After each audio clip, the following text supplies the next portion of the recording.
as each other. So you've got to go back and either using, something like a paring knife, or just the big knife again. You just go back and you carve out those little things and get rid of them. And then you cut it in 4, top down. And in the middle, just like the cabbage, you'll see that there is a core. And you just go down and take out that core. If you've got a baby, hold on to it because it's great teething stuff. It's sweet, and you got to really work hard to get much out of it, but it's better than any pacifier, I tell you. And then you just chop it up. It's very simple to do. So this slaw has red and green cabbage, scallions, daikon radish, carrots, pineapple. By the way, there's a recipe for everything I'm doing tonight already printed out here for you. And they're right over here. And one of the things you'll see is there are options to this salad. You could throw in some slivered almonds, getting really fancy. You could put other kinds of things in, like mung bean sprouts. There's kind of an endless parade of things you could do with this. And I want to say again, just enjoy yourself. This salad is one of those things where what's in the refrigerator that needs to be used up? There's hardly anything that doesn't work. And so this salad, let's make sure I haven't forgotten anything here. Oh yes, one other thing. It also has cucumber. I like these, sometimes called English cucumbers. I like them because they're sturdier. The seeds in them are fewer. But even so, when you're going to put something like this in a slaw, and you want to do a slaw ahead of time, you don't want to just make it and serve it. You want the flavors to marry, as they call it. The problem is, cucumbers have a lot of water in them. And everything will get really mushy unless you take steps to change that. And one way to change that, I'm just cutting right through the cellophane, so you don't need to peel everything carefully. Inside, you see the seeds. And you take that same spoon that peeled the ginger, and you get rid of the seeds. In the summertime, when it's hot, nothing better than a cold cucumber, seeds and all, to really make you feel like you had something special. When I ran a food cup in West Philadelphia many years ago, there was a family who had adopted 10 children from Vietnam. Well, they were all brothers and sisters. And for them, cucumbers were a total treat. When they found that out, they realized there was a wonderful out for not having junk food in the house. So they used to buy a case of cucumbers, 78 cucumbers a week. And these 10 kids would come home from school and they'd get a cucumber when they got home from school every day. They thought they were in heaven. This is also really easy. Now that you've got it seeded, if you want, you could take the peeler and you could, before doing what I just did, you could just take some of the skin off and leave some of the rest of it like this, so it's more decorative. The reason I do take at least some of the skin off is that cucumber skins can be bitter, and then they're not very much fun. So this is easy. What I did here was simply cut it in three stalks, and then using that technique with the point on the board, just go right through and cut them up. Nothing much to it at all.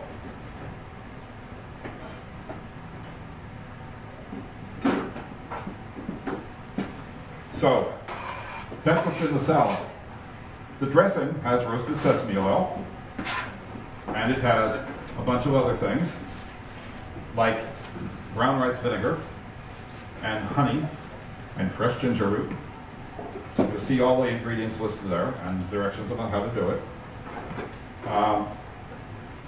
I think the thing that's most important to know about that is that some things you can add right when you make it, and some things need to wait. So the cabbage and the dressing and the carrots and the radish all got put together yesterday.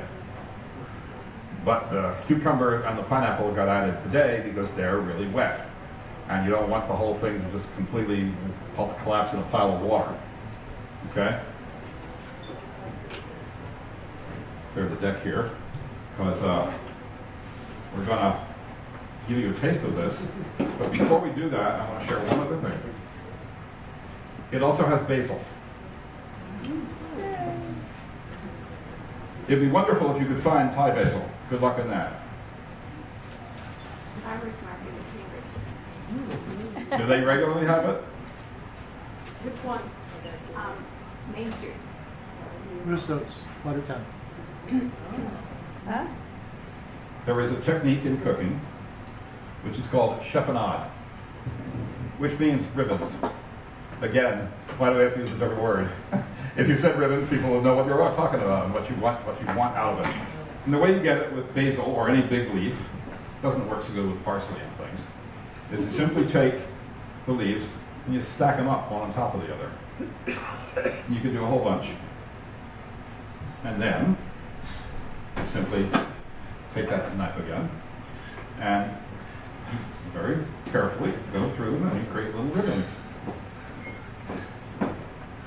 And that kind of looks neat. And it gives you a lot of cut edge on the basil, which means that the oil in the leaves will permeate the slaw much better. And that's all there is to that. When you've got things like parsley and mint, which is in another recipe, it's a little more complicated because you've got a lot of stems and things that you have to fight off. And thick stems on parsley and very hard thick stems on mint, you don't chop them up. So then you're pulling the leaves off of the stems and everything. The basil, and this is young basil, this is small leaves. Everything's really tender. You can just wail away. I'm going to mix these few things that I have added to this slaw. And we're going to pass out some samples, and we hope you can like them. All of this food was done in my galley kitchen, which is where all the recipes in the book were made. And if you think it isn't fun finding room for something like this in your refrigerator, in a galley kitchen, with an appropriate size refrigerator to go with it. But I did it. The nice thing I like about this salad is that it glistens. You know, it has all these wonderful, there's lime juice and lemon zest and all kinds of just really lovely things, and the roasted sesame oil and the canola oil, and it all just has this, you know, it looks like, oh, this would be healthy to eat. So I'm going to turn it over to my good friends, and I want to introduce them to you. Lisa Wexler is the person who created the art in the front of every one of the 14 chapters. And Linda Andrews took a great many of the photographs and shades of great gratitude, did the proofreading. It's not anything like proofreading a novel. I mean, you kind of like have to know every recipe in order to catch stuff. And we missed a few things, both of us. But I had a wonderful, I read a book just the other month. It was Julia Child's last book. She wrote it with her grandnephew just before she died. And she talks a lot about writing the first book, Mastering the Art of French Cooking. She said, even in its 6th edition, with hundreds of thousands of copies sold, she still kept finding errors. And I thought, oh, well, I could just do that. Yes, he called me immediately and told me that story, which gave us both a great reason to take a big sigh. So here we go. And while they pass that out, I'm going to do a little quick cleanup here and talk about something else.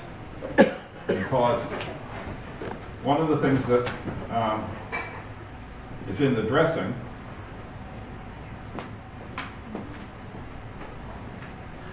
and did somebody get Matt? Oh, here he is. We're going to start serving this, Matt. One of the ingredients in the dressing is some cayenne pepper. So I thought it'd be good to talk just for a moment about peppers and chili peppers and heat. You know something's really scary when they start measuring it and giving it a whole new term. Chili peppers are measured in something called Scoville units of heat. So to give you some clue about whether it'll knock your head off or not. And bizarrely enough, some of the stuff that in the United States we think of as hot, like jalapenos, are really quite low on the scale. We've got nothing compared to some parts of the world in terms of heat, let me tell you. So I thought it would be really useful to give you a little clue about just what it is that makes the pepper hot. And first of all, please take note that before the Portuguese and the Spanish tried to colonize the so-called New World, even though there were people living here already, nobody had chili peppers. Imagine Indian cooking, Southeast Asian cooking, any kind of cooking practically without anything like that.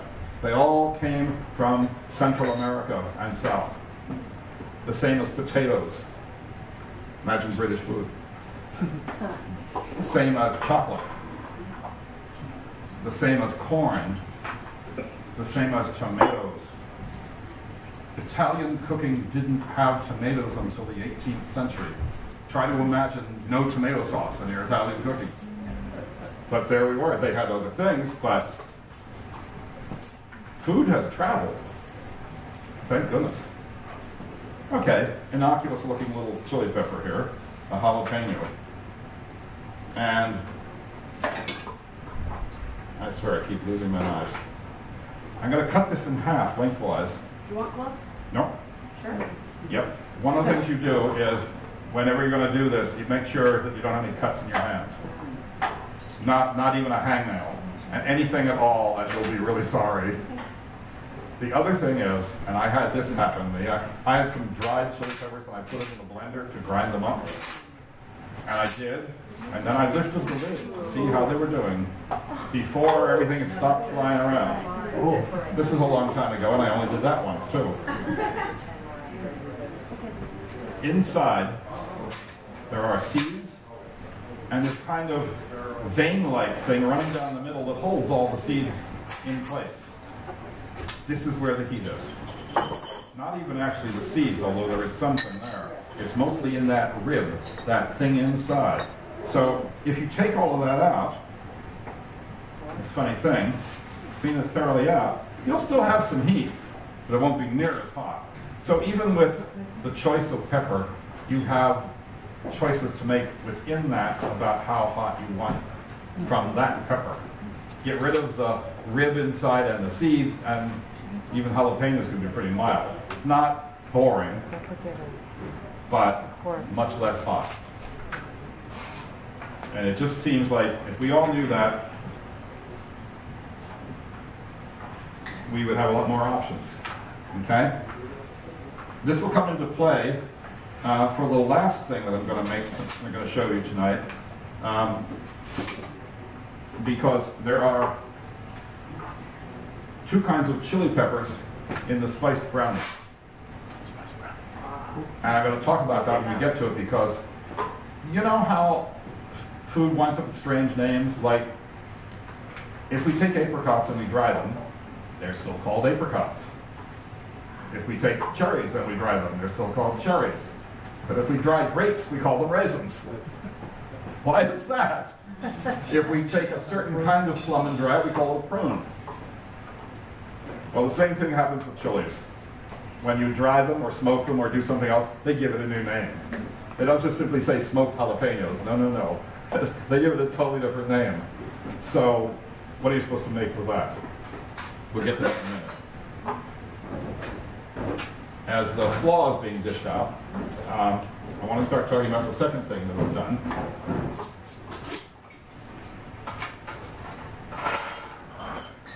I was looking for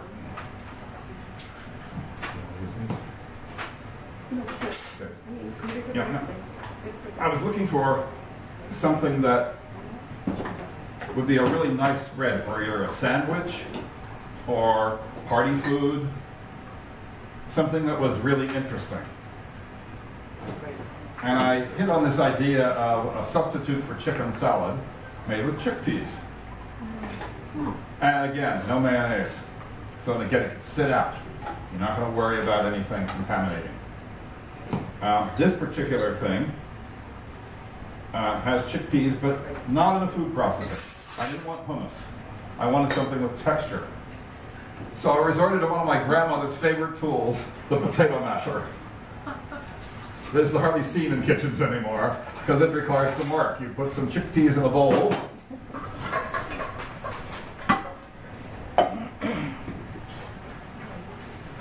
And you mash them. And here is where it's up to you how you like it, as is most food.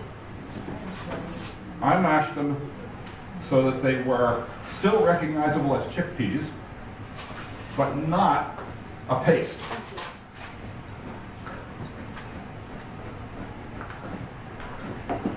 I like the idea. You may know that chickpeas have a skin around them, and that in some parts of the world, when they make hummus and everything else, they actually remove that skin on every single little bean. It takes hours. I like the skin. I like the textures that it offers. I don't see any reason to spend all that time making something that looks, I don't know, more exotic. But you can see, if you cook the chickpeas long enough so that they're smooth. Have you ever gone into a restaurant and had something with chickpeas or some other bean that wasn't cooked enough? Really awful. Cooked beans don't have crunch.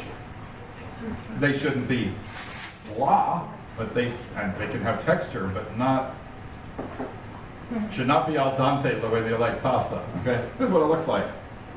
It's just, you know, mashed up, but not smooth. It's very easy to do. You gotta dig it in there. Okay, hold on. All right. We're going to serve this thing, by the way, on some blue corn tortilla strips, because that seemed to me a really good thing. Word about chickpeas. Sometimes also called garbanzo beans. Also Egyptian peas. They've been cultivated for at least 7,500 years. They and lentils have a war as to which one is the most original bean that people started actually growing on purpose. In that time, they've traveled the world. So while most people think of this, because of hummus probably, that it's a Middle Eastern ingredient, you find it in India and Spain. You find garbanzo beans in traditional Spanish dishes. You find it in all the way over to all the way to the very end of India. I added some curry to this. Not a lot. I think curry sometimes is really good as an accent rather than a dominating flavor. So that's what I did here. And a word about curry. The word comes from Tamil, kari, and it just means sauce. Like so many things. There's a curry tree. I don't know if you've ever heard of that. And it has leaves, which people sometimes use as a kind of curry taste. But most folks, when they make curry, they make it from a whole bunch of different spices, none of which is curry leaves.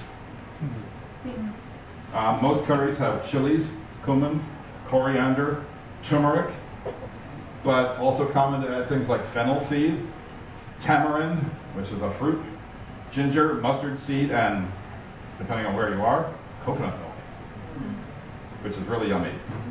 They come in all kinds of sweetness and hotness.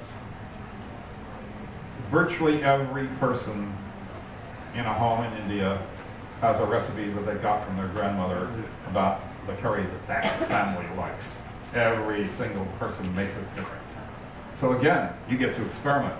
No rules here. There are lots and lots and lots and lots of herbs and spices that you can use, and you can keep messing around till you find something you really like. You don't need to make it from scratch, but I'm telling you right now that nobody in India or Asia would consider a prepared preparation. They would just find that.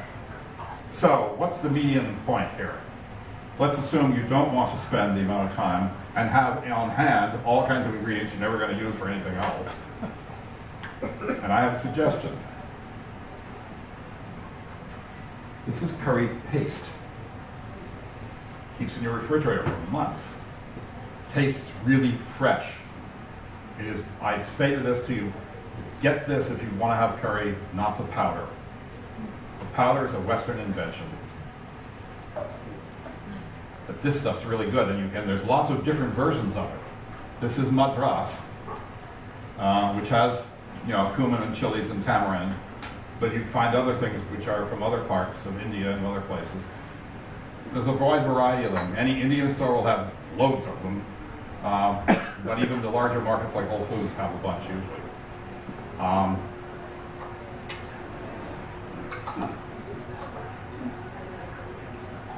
Pass it around.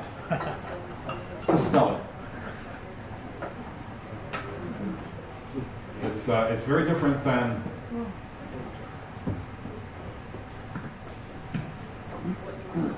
right. Another ingredient in this salad, this spread, this filling, and you put it on a sandwich very easily, is apple.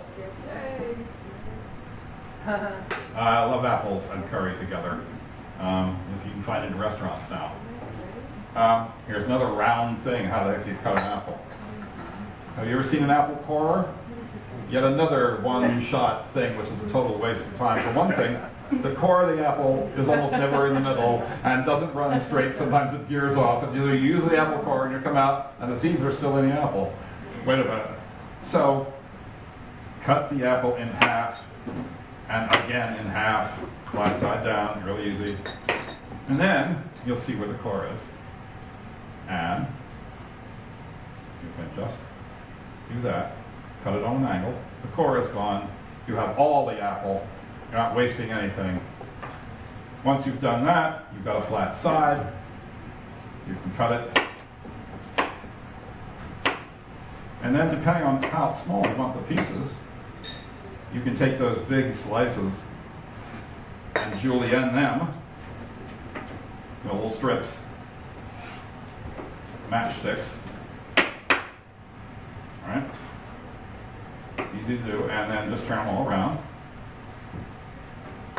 And go the other way. You've got tiny pieces of apple with no effort whatsoever.